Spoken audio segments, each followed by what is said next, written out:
Hello and welcome to Poliscoop's news edition, Poliscoop 360, bringing you news coverage in both English and French. In today's headlines, Kigali prepares to host the 2026 Africa CEO Forum. French President Macron warns of hasty U.S. sanctions on Rwanda. AFCM23 opens new banking branches, and Burundi faces criticism after remarks by Ambassador Nyamitwe on human rights spark backlash.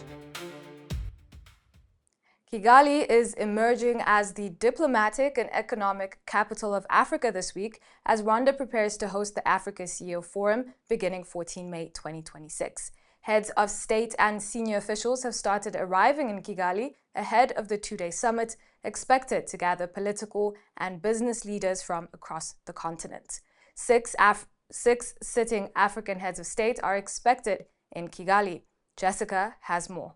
As anticipation builds for the Africa CEO Forum, Kigali is once again at the center of continental diplomacy and economic strategy. President Mamadi Doumbouya of Guinea and Côte d'Ivoire Prime Minister Robert Mambe landed in Rwanda on the 12th to participate in what has become one of Africa's largest annual gathering of business and political leaders.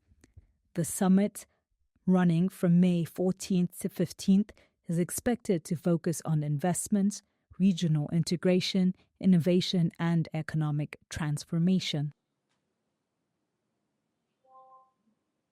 The build-up to the forum follows the Africa Forward Summit held in Nairobi, where, speaking on the sideline, French President Emmanuel Macron publicly addressed U.S. sanctions targeting Rwanda, warning about the ineffectiveness while highlighting the importance of engaging both primary parties. I think everyone is trying to toe the line of the United States to sideline Rwanda. But I don't think if we do that, then Rwanda is going to be cooperative. I, however, believe in the virtues of dialogue with the two leaders.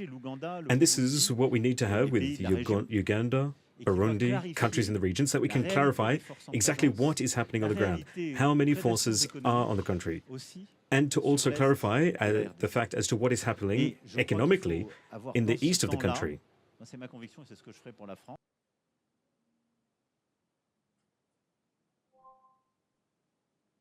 In Eastern Democratic Republic of Congo, the AFCM23 addresses the Kinshasa government on its imposing of collective punishment of civilians in Eastern DRC through financial restrictions and asset seizures.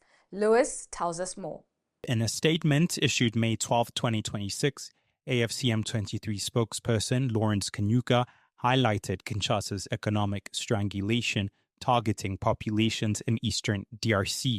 Kanyuka specifically cited the closure of banks and the illegal confiscation of citizens' assets, arguing that the measures deprive civilians of access to their financial resources. In response to this, AFCM23 has opened two Tadeko banking centers in Goma to restore access to basic financial services.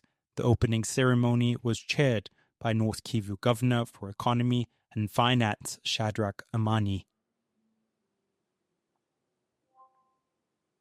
Now, turning to Burundi, the government is facing renewed scrutiny from rights activists after remarks made by Ambassador Willy Nyamitwe at the African Commission on Human and People's Rights in Banjul sparked criticism from civil society organizations. At the opening of the 87th Ordinary Session of the African Commission on Human and People's Rights, Ambassador Willy Nyamitwe delivered a speech defending human dignity, rule of law, and fundamental freedoms. But rights organization Fokode quickly challenged the message, arguing that Burundi's government continues to repress those same freedoms domestically. That's your roundup for today. Stay with us for more updates.